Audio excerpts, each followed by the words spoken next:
17 December 1955 সাল ভারতের আকাশে একটি রহস্যময় AN-26 বিমান উড়তে থাকে।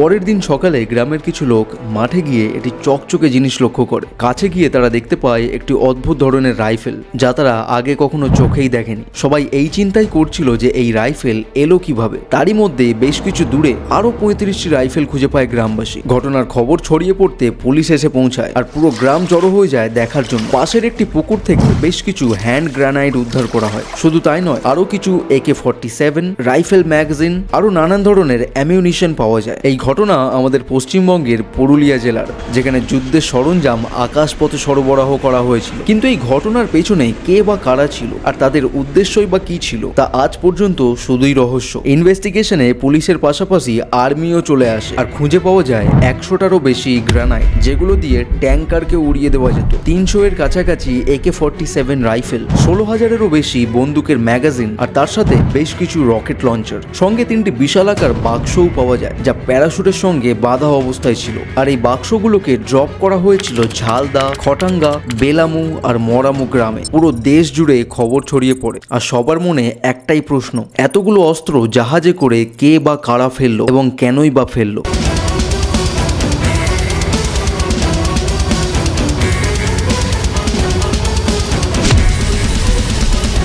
17 ডিসেম্বর পাকিস্তানের করাচি শহর থেকে ল্যাটভিয়ান এয়ারের অ্যান্টোনভ AN-26 কার্গো প্লেন বাংলাদেশের ঢাকার উদ্দেশ্যে টেক অফ করে। ইন্ডিয়ান এয়ার স্পেসে ফ্লাই করতে করতে বিকেল 5:45 নাগাদ বারাণসী এয়ারপোর্টে ল্যান্ড করে রিফিউলিং এর জন্য। প্রায় 4 ঘন্টা লেওভারের পর রাত 10টায় আবার টেক অফ করে অ্যান্টোনভ AN-26। গন্তব্য ছিল বাংলাদেশের ঢাকা বিমানবন্দর, কিন্তু বিহারের ওপর দিয়ে আসার সময়ই এই কার্গো প্লেন তার দিক পরিবর্তন করে পুরুলিয়ার দিকে এগিয়ে যায় AN-26।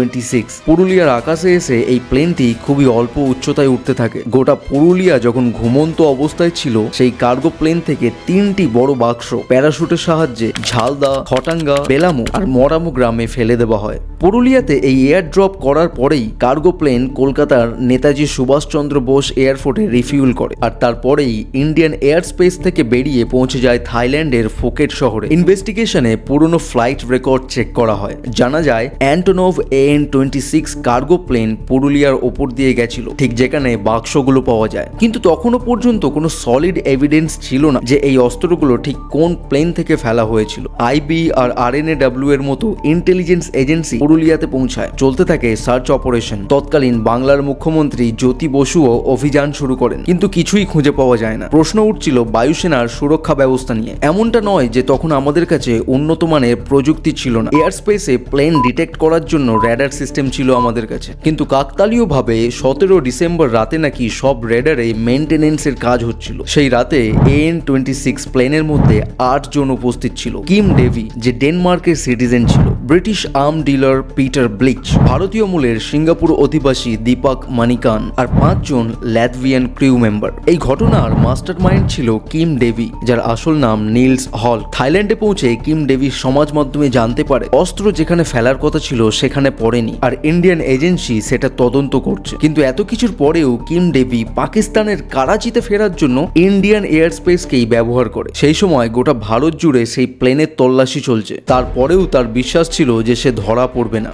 ঘটনার ঠিক 4 দিন পর 22 ডিসেম্বর সেই অ্যান্টোনভ AN-26 প্লেনে তার লোকজন নিয়ে থাইল্যান্ড থেকে ইন্ডিয়ান এয়ার স্পেসে এন্টার করে কিম ডেভি। প্লেন চেন্নাই এয়ারপোর্টে ল্যান্ড করে, আর রিফিউলিং এর পর করাচির উদ্দেশ্যে আবার টেক অফ করে। মুম্বাইয়ের ওপর দিয়ে যাওয়ার সময় ইন্ডিয়ান এয়ারফোর্সের এক জুনিয়র NCO লক্ষ্য করে একটি রাশিয়ান কার্গো প্লেন বিনা ক্লিয়ারেন্সে মুম্বাইয়ের ওপর দিয়ে যাচ্ছে। সাথে সাথে এয়ারফোর্সকে ইনফর্ম করা হয়, আর কিছু সময়ের মধ্যেই দুটো MiG-21 জেট অ্যান্টোনভ AN-26 কে মাঝ আকাশে ইন্টারসেপ্ট করে। AN-26 কে মুম্বাই এয়ারপোর্টে ল্যান্ড করতে বাধ্য করা হয়। এই সময় বিমানের মধ্যে 7 জন উপস্থিত ছিল: কিম ডেভি, পিটার ব্লিচ, 5 জন ল্যাটভিয়ান ক্রু মেম্বার। কিন্তু দীপক মানিকান এই যাত্রায় তাদের সঙ্গে ছিল না। এমন অবস্থায় মুম্বাই এয়ারপোর্টে সিকিউরিটি ফোর্সেস ঘিরে থাকার কথা, কিন্তু প্লেন ল্যান্ড করার 40 মিনিট পর্যন্তও সেখানে আধিকারিক বা স্পেশাল ফোর্স পৌঁছায়নি। এরই মধ্যে কিম ডেভি কিছু জরুরি কাগজপত্র নিয়ে এয়ারপোর্ট থেকে বেরিয়ে যায়। সবচাইতে অবাক করা বিষয় হলো সে যখন এয়ারপোর্ট থেকে বেরিয়ে যায় সেখানে আইবি ও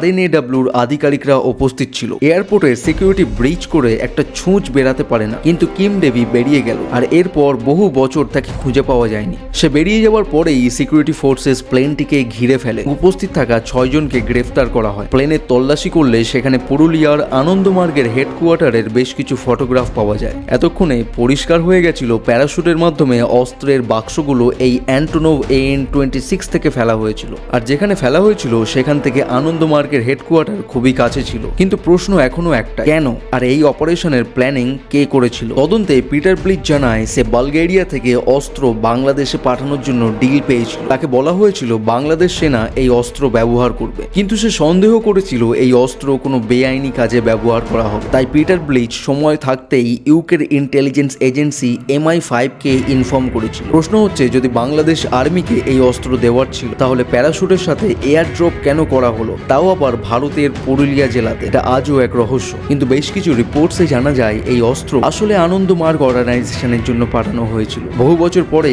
ইন্টারপোলের সাহায্যে ইন্ডিয়ান এজেন্সি জানতে পারে কিম ডেভি ডেনমার্কে আছে। তার দেওয়া ইন্টারভিউগুলো থেকে জানা যায় সে আসলে আনন্দমার্গ অর্গানাইজেশনের সঙ্গেই কাজ করত। সেই সময় CPIM এর সরকার নাকি তাদের উপরে অত্যাচার করত। ডেভি জানায় এই অস্ত্রগুলো তাদের আত্মসুরক্ষার জন্য সে পাঠিয়েছিল, তাও আবার ভারত সরকার এবং RNAW এর অফিসারদের সহযোগিতা। এয়ারপোর্ট থেকে তাকে পালাতেও নাকি ভারত সরকার সাহায্য করেছিল, যদিও অনেকে মনে করেন সে নিজেকে বাঁচানোর জন্য এসব কথা বলছিল। পশ্চিমবঙ্গে CPIM সরকার থাকাকালীন আনন্দমার্গ অর্গানাইজেশনের অনুসারী বাড়তেই থাকছিল, যেটা নাকি CPIM এর ওপর নেগেটিভ ইম্প্যাক্ট ফেলেছিল। আর এই জন্যই নাকি আনন্দমার্গের লোকেদের ওপর CPIরা অত্যাচার করত। সে তাদেরকে অস্ত্র দিতে চেয়েছিল তাদের আত্মসুরক্ষার জন্য। কিম ডেভি দাবি করে কংগ্রেস সরকার তাকে সাহায্য করেছিল অস্ত্র পাচার করতে। তারা নাকি চেয়েছিল পশ্চিমবঙ্গে দাঙ্গা লাগিয়ে রাজ্যে রাষ্ট্রপতি শাসন জারি করবে এবং শাসক দলের পতন ঘটাবে, যদিও এর কোনো প্রমাণ পাওয়া যায়নি। সে আরো জানায় যদি মুম্বাই এয়ারপোর্টে সে ধরা পড়তো তাহলে সব সত্যর উন্মোচন হয়ে যেত। তাই এয়ারপোর্টে সিকিউরিটি ব্রিচ করে তাকে বার করে আনা হয়, তারপরেই পাঠিয়ে দেওয়া হয় ডেনমার্কের উদ্দেশ্যে। পরবর্তীতে ডেনমার্কের গভর্নমেন্টের কাছে ভারত সরকার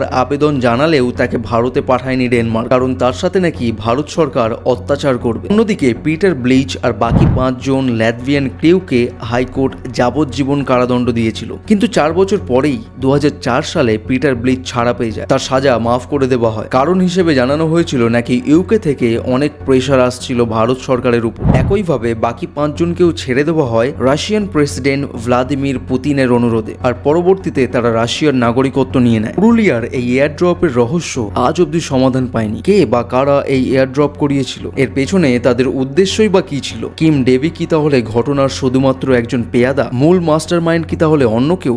আজকের জন্য এটুকু। দেখা হবে আবার পরবর্তী ভিডিওতে।